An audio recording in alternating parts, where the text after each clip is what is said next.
Sanay lang ako tumayo na sa pag-awit, pero sa pagbigay ng salita ng Panginoon, mga kapatid, nauna ako to, but I do it for the glory. Amen. Praise the Lord. I'm Bernadette, that's Sister Bernadette from Unit 7, the representative, and then our topic for the day is service to God. As in Matthew 27 to 28, and whosoever will be chief among you, let him be your servant, even as the Son of Man came not to be ministered, but to minister and to give his life the ransom of many. Mga kapatid, ang ating Panginoon ay nagbigay sa atin, nag-instruct sa ating mga kapatid na kung paano tayo magsiserve sa Kanya, mga kapatid. As we gather today in the house of God, is already an act of serving the Lord. Amen. Every one of us today decide to be a part of this service and feel the presence of God, despite of all the invitations outside, gathered with our family. In other saying, in time of relaxing in the beaches, but we choose to have a fellowship and be in the house of God today, and that is the one way to serve the Lord. Amen. Serving to God requires a willing heart.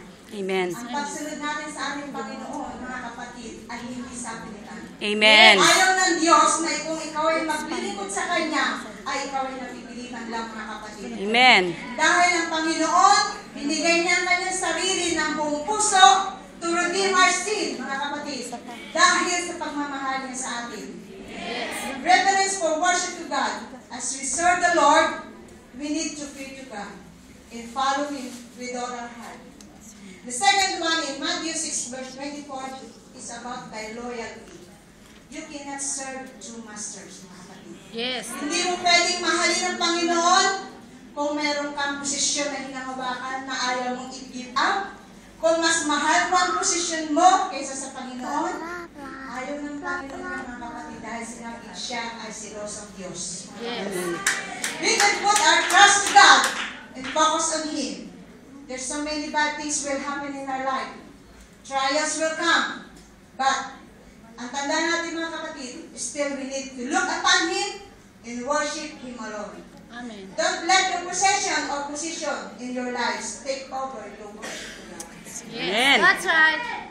The third one, mga kapatid, in Acts 20 verse 19, is about humility. Serving the Lord with all humility of mind and many fears and temptations. Jesus Christ is the very good example for us who humbled Himself when He washed the feet of His disciples, decided being a master to them. His way to cross of Calvary, He suffered many things just to redeem our sins. Yes. Hindi niya inalintanan, mga kapatid, ang sakit, ang bato na inabot niya sa mga tao dahil sa pagpagpapala niya sa atin. Yes. Para sa Panginoon. Sa pagtubos niya sa atin, sa ating mga kasalanan. Hallelujah. Praise the Lord. We are the followers of God. We need to have a humble heart. People around us might question us or persecute us if what we are. Having a humility heart is there's no second thought to forgive to those hurt you and bring you down. Yes, that's right. And the next one is to love for others. Sabi ng iba, mga kapatid, paano mo makakayang mahalin ang isang tao kung ikay sinaktan? Di ba mahirap, mga kapatid? Yes. Kung paano mo mapapalik yung pagmamahal mo sa isang kapwa o sa asawa mo na niloko ka o sa kaibigan mo na binugo ka, masakit man, mga kapatid, di ba? Pero sabi mo nga, paano mo masasabing mahal mo ang Diyos? That's right. Paano mo masasabing I love the Lord if you cannot forgive someone? If you cannot forgive your neighbors? Yes. If you cannot forgive your sisters? Those who hurt you, mga kapatid, masasabi mong mahal mo ang Panginoon kung kaya mong magpatawad. Ang pagpapatawad ay naroon ang pag-ibig ng Diyos. Nagkakawalan natin yan, mga kapatid, kahit na tayo makapaglingkod ng buong puso na mayroong willingness, mayroon tayong humble heart, mga kapatid, at ang loyalty natin sa ating Panginoon kung tayo'y mayroong pag-ibig sa ating puso. Lord, I love you. Amen. Lord, I give you everything.